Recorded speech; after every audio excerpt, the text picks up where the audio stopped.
করতে হবে শুধুমাত্র একটি কাজ। আপনার সহ অংশীদাররা আপনার ওয়ারিশান সম্পত্তির অংশ আপনার পায়ে ধরে আপনাকে বুঝিয়ে দিয়ে যাবে। সুপ্রিয় ভিউয়ার্স, শুনতে কথাটি অদ্ভুত লাগলেও এমন কিছু কাজ রয়েছে যেগুলো যদি করতে পারেন তাহলে আপনাদের যে ওয়ারিশান সম্পত্তির অংশ এটি নিয়ে আপনাদের কোনো চিন্তাই করতে হবে না। আপনার অংশ আপনাকে কোনোভাবেই না দিয়ে অন্য কোনো ওয়ারিশরা সেগুলো ভোগ দখল করতে পারবে না। সুপ্রিয় ভিউয়ার্স, তো এই যে কাজগুলো সেগুলো কিভাবে করবেন আজকের এই ভিডিওটিতে এই বিষয়ে বিস্তারিত পরামর্শ প্রদান করব। ভিডিওটি দেখার পর যদি আপনাদের ভালো লাগে, আরো কোনো ভিডিও দেখার আগ্রহ জন্মায়, তাহলে আমাদের চ্যানেলটি সাবস্ক্রাইব করে রাখতে পারেন। আর পরবর্তীতে নতুন কোনো ভিডিওর নোটিফিকেশন পেতে সাবস্ক্রাইব বাটনের পাশে বেল আইকনটি চেপে দিয়ে রাখবেন।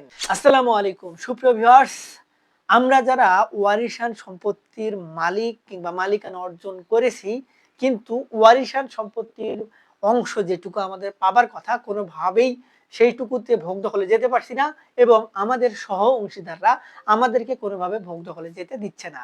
বিভিন্ন কৌশলে তারা এই ভাগ বন্টন বা ভাগ বাটোয়ারাটাকে ডিলে করছে কিংবা সেটিকে হতে দিচ্ছে না। তারা তাদের ইচ্ছা মতো সম্পত্তি ভোগ দখল করছে, আপনি আপনার অংশটুকু ঠিক মতো বুঝে পাচ্ছেন না। এই সমস্যাগুলো আমাদের চারপাশে কিন্তু হর হামেশাই ঘটে যাচ্ছে।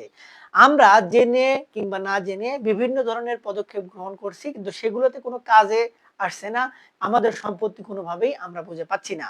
এখন আমাদের দেশে যে আইন দ্বারা সম্পত্তি ভাগাভাগি হয় সেটি কিন্তু একদম মুসলমানদের জন্য কোরআনের নির্দেশনা, যেটি উপরওয়ালা একেবারে নির্দেশিত করে দিয়েছেন কে কতটুকু অংশ পাবে। এই অংশটুকু একেকটা পরিবারের সদস্যের অনুযায়ী একেক রকম হয়ে থাকে। এক্ষেত্রে সূত্র কিন্তু কিছুটা সেম। যেমন একটি পরিবারে যদি শুধুমাত্র পুত্র সন্তান থাকে তাহলে তিনি আসাবা হয়ে থাকেন, অর্থাৎ অবশিষ্ট ভোগী হন। যেমন একটি পরিবারে যদি একটি পুরুষ মৃত্যুবরণ করে এবং তার বিবাহিত স্ত্রী থাকে এবং সাথে সন্তান পুত্র থাকে তাহলে ওই বিবাহিত স্ত্রী তিনি তো জীবিত থাকবেন এবং তার যে অংশটুকু সেটি হচ্ছে ৬ ভাগের ১ ভাগ এবং বাকি ৫ ভাগ ওই যে পুত্র সন্তান অবশিষ্ট ভোগী হিসেবে পাবে। যদি একত্রে একাধিক পুত্র থাকে তাহলে সকলেই সমান ভাগে ভাগ পাবে। আবার যদি শুধুমাত্র কন্যা সন্তান থাকে তাহলে এই যে স্ত্রীটি থাকলো মৃত ব্যক্তির, তিনি ৬ ভাগের ১ ভাগ পেলেন, বাকি যেটুকু থাকলো সেগুলোর অর্ধেক কন্যা সন্তান এবং বাকি সম্পত্তি ওই যে পুরুষ লোকটি মৃত্যুবরণ করলো তার ভাই থাকলে তারা পাবে, ভাতিজা থাকলে তারা পাবে, এইভাবে ভাগাভাগি হয়। তবে এই বিষয়গুলো একেকটা একেকভাবে ভাগ বন্টন হয়ে থাকে। কিন্তু বেশিরভাগ ক্ষেত্রে কন্যাদেরকে সম্পত্তি থেকে ঠকানো হয় কিংবা আমাদের যে পরিবারের অস্বীকৃত ছেলেটি তাকে ঠকানোর চেষ্টা করা হয় কিংবা যে ব্যক্তিটি বা যে ওয়ারিশটি দুর্বল তাকে ঠকানো হয়। তবে এই বিষয় নিয়ে আমাদের আইন কিন্তু স্পষ্টভাবে বলছে যে সম্পত্তি কাউকে ঠকানো যাবে না। এটি ইসলামের দিক থেকে হারাম কাজ এবং আইনের দিক থেকে বেআইনি কাজ। তবে এগুলো কে শোনে কার কথা? সম্পত্তিতে ঠকানোই যেন এখন রীতিনীতি হয়ে দাঁড়িয়ে গেছে। এই বিষয়টির থেকে বাঁচতে হলে এবং সঠিক ওয়ারিশান সম্পত্তি পেতে হলে আমাদেরকে কি করতে হতো? আমাদের সচরাচর আশেপাশে যারা জ্ঞান গরিমাওয়ালা লোক তারা কিন্তু পরামর্শ দিত, যেহেতু সম্পত্তির ভাগ দিচ্ছে না, বিচার সালিশ করে লাভ হচ্ছে না, সে তো আদালতে মামলা করে দাও। আদালতে মামলা করলে দেখা যেত ওই বিষয়টি সমাধান হতে ১ যুগ ২ বছর যুগও লেগে যেত এবং যে বঞ্চিত ব্যক্তি সে কিন্তু বঞ্চিতই থেকে যেত। তারা সম্পত্তিতে ভোগ দখলে যাওয়ার সুযোগ হতো না। তবে এক্ষেত্রে কিছু বিকল্প পদ্ধতিও বর্তমানে কিন্তু সরকার করে রেখেছে। যেগুলো একদম কারেন্ট অ্যাকশন, মানে যে ব্যক্তি অবৈধভাবে অন্যের সম্পত্তি ভোগ দখল করছে তার কিন্তু জেল জরিমানা পর্যন্ত হবে। এখন যে গোপন বিষয়টি সেটি হলো যে ব্যক্তি সম্পত্তি বঞ্চিত সেই ব্যক্তি আদালতে যদি বাটোয়ারার মামলা করে, আদালত থেকে যেহেতু দেরি হচ্ছে সেক্ষেত্রে বিকল্প হচ্ছে বর্তমানে কোর্ট বলে দিচ্ছে যেহেতু বাটোয়ারার বিষয়গুলো আদালতে আসলে খুব দ্রুত সমাধান হয় না, সেজন্য এখন থেকে বিকল্প বিরোধ নিষ্পত্তিতে যেতে হবে।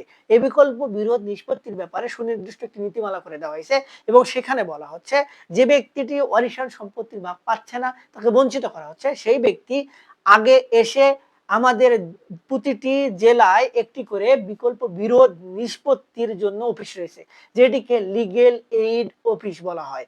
এই লিগ্যাল এইড অফিসে আগে থেকেই বিচার সালিশ করা হতো। যেমন যে কোনো পরিবার হয়তো পারিবারিক বিষয়গুলো নিয়ে সেখানে সমাধান চেতেন, মামলা করতেন না, বা অনেকে মামলা করতে ভয় পেতেন, বা গরিব লোক, অসহায় লোকরা এই লিগ্যাল এইড সেন্টারে যেতেন এবং ম্যাক্সিমাম ক্ষেত্রে এনজিও থেকে বিষয়গুলো সমাধান করে দেওয়া হতো বা তাদেরকে সেখানে নিয়ে যাওয়া হতো। এখন এই বিষয়টিকে জনগুরুত্ব বিবেচনা করে আদালত বলছে লিগ্যাল এইড সেন্টারকে আমরা ক্ষমতা দিলাম, তারা এখন থেকে যে কোনো সিদ্ধান্ত বাস্তবায়নের জন্য চাপ প্রয়োগ করতে পারবে এবং সেই নির্দেশনা যদি কোনো পক্ষ না মানে তার বিরুদ্ধে শাস্তির ব্যবস্থাও এই লিগ্যাল এইড অফিস থেকে নির্দেশনা স্বরূপ দেয়া যেতে পারে। এবং এক্ষেত্রে যদি কোনো ওয়ারিশ তার সম্পত্তি থেকে বঞ্চিত হন, তিনি যদি লিগ্যাল এইড অফিসে গিয়ে যথাযথ অভিযোগ দায়ের করতে পারেন, অর্থাৎ তার মালিকানা সংক্রান্ত প্রমাণ যেমন ওয়ারিশান সনদ এবং যে সম্পত্তিগুলোর ভাগ পাবে সেই সম্পত্তির কিছু ডকুমেন্ট নিয়ে গিয়ে লিগ্যাল এইড অফিসে অভিযোগ দেয় যে আমার সম্পত্তির অংশ আমাকে দেয়া হচ্ছে না, আমার সহঅংশীদাররা জবরদখল করে খাচ্ছে, সেক্ষেত্রে লিগ্যাল এইড অফিস থেকে সে কিন্তু ওই বিষয়টি সমাধান দেওয়ার চেষ্টা হবে, কিংবা তারা নোটিশ প্রদান করবে সেই অংশীদারদের যাদের আপনি বলছেন যারা আপনার সম্পত্তির ভাগ আপনাকে দিচ্ছে না, সেক্ষেত্রে তারা এসে কিন্তু বাধ্য লিগ্যাল এইড অফিসে দ্বারস্থ হতে এবং আপনার সম্পত্তির বিষয় নিয়ে তারা মতামত প্রকাশ করতে। এখন এখানেই থাকে মেইন কৌশল, যারা অন্যের সম্পত্তি বা অন্য ওয়ারিশের সম্পত্তি দখল করে রেখেছেন, এক্ষেত্রে তাদের ইচ্ছা যে ভালো সম্পত্তিটি তারা নেবে বা যে কোনো ওয়ারিশের চায় তার ভালো সম্পত্তিটি তিনি নেবেন। এখন এক্ষেত্রে লিগ্যাল এইড অফিস থেকে কিন্তু এটি বিচারের সময় কখনো দেখা হবে না ভালো কোনটা খারাপ কোনটা। যদি আপনাদের সকলেরই একটি সম্পত্তি নেওয়ার ইচ্ছা থাকে, তাহলে এমনও হতে পারে যে যদি একটি ফ্ল্যাট থাকে সবাই নেবে, এক্ষেত্রে ফ্ল্যাটটি বিক্রি করে সকলকে সমান ভাগে টাকা দেওয়ার ব্যবস্থাও লিগ্যাল এইড সেন্টার থেকে করে দেওয়া হবে। বা একটি জমি সবাই নিতে আগ্রহী, যদি 10 জন ওয়ারিশ হয়, সম্পত্তি হয় 20%, প্রত্যেককে 2% করে দেওয়া হবে, তাহলে 2% সম্পত্তি না আপনারা করবেন কি? এক্ষেত্রেই বিষয়টি একটু জটিল এবং অন্য যারা ওয়ারিশ তারা পড়বে বিপদে। তাদের যে ভোগদখল সম্পত্তি বা বসত ভিটা সম্পত্তি জবরদখল করে রেখেছেন, তাদেরকে লিগ্যাল এইড থেকে সরাসরি গিয়ে উচ্ছেদ করে ওই সকল সম্পত্তি সকলকে সমান ভাগে ভাগ করে দেওয়া হবে। এতে কিন্তু যারা জবরদখল করে রেখেছে, অংশীদারের সম্পত্তি দিচ্ছে না, তারা পড়বেন বিপদে। তারা যদি ওই বসত ভিটার থেকে 1% সম্পত্তি পায়, 1% দিয়ে তার কি হবে? তাই বাধ্য হয়েই কিন্তু তারা সেই সিদ্ধান্তটি মানতে রাজি হবে। এখন ভাবুন লিগ্যাল এইড সেন্টার বা আদালতের যে বিষয়টি তারা বুঝতো যে আদালতে গেলে 10 বছরে কি করি দেখা যাবে, সেই বিষয়টি যদি লিগ্যাল এইড সেন্টার থেকে 1 মাসের সমাধান হয়, তাহলে তাদের তো আতঙ্কের বিষয় আসেই। সেক্ষেত্রে তারা যারই পরামর্শ নিক না কেন, যে আইনজীবীর পরামর্শ নিক না কেন, কোনো লাভ হবে না। লিগ্যাল এইড সেন্টার থেকে গিয়ে সমান ভাগে ভাগ করে দিবে, তখন পড়বেন যারা জবরদখল করে রেখেছেন তারা বিপদে। এক্ষেত্রে কিন্তু তারা এসে আপনার পায়ে ধরবে যে ভাই অভিযোগটি ফিরিয়ে নেন, চলুন আমরা বসে ভাগ বাটোয়ারা করি। কেননা 1% সম্পত্তি চাষের যদি কেউ পায়, সেই 1% সম্পত্তিতে লাঙ্গল চালাবে কিভাবে বা কি ফসলই উৎপাদন করবে? তাই এই বিষয়টি কিন্তু অত্যন্ত জটিল।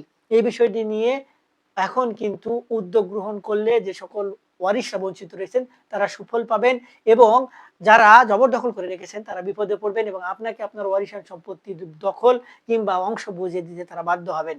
সুপ্রিয় ভিউয়ার্স, এই একটি পদক্ষেপ যদি আপনারা গ্রহণ করতে পারেন, তাহলে কিন্তু আপনারা সুফল পাবেন 100% নিশ্চিত। এবং লিগ্যাল এইড সেন্টার থেকে এখন কিন্তু এই ওয়ারিশান সম্পত্তি ভাগ বন্টন করার বিষয়ে যে সিদ্ধান্ত আছে, সেটি যদি কোনো পক্ষ মানতে রাজি না হয়, তারা কিন্তু আদালতের মাধ্যমে তাকে সরাসরি শাস্তির আওতায় নিয়ে আসতে পারবে এবং এই বিষয়ে ক্ষমতা প্রদান করেছে উচ্চ আদালত।